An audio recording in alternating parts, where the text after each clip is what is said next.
pyramid of numbers. Here, what pyramid, why it's known as pyramid? Due to its shape.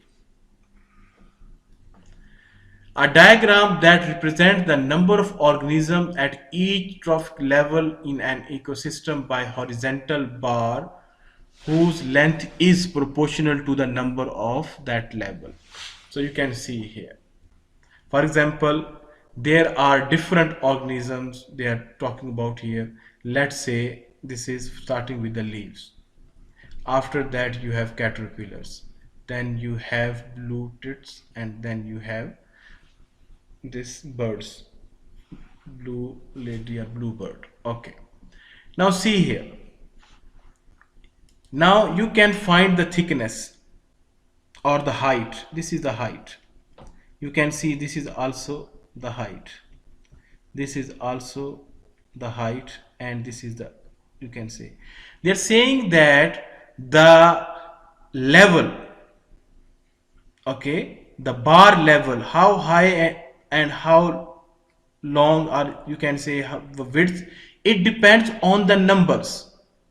If you have more number or more population of the leaves, so their bar will be higher and also wider. So as you go up, you can see the numbers are decreasing, and also the size and the height or the width of the bar is also decreasing. So the pyramid of numbers is a pyramid in which the population or the number of or each species is described with the help of numbers. And even I will, for example, here there are no numbers. Let's say I will make these numbers, rub these numbers. So with the help of even the size of these, you can estimate that which has higher number, which has lowest, which animals or which organism is higher in the population and which is lower in population.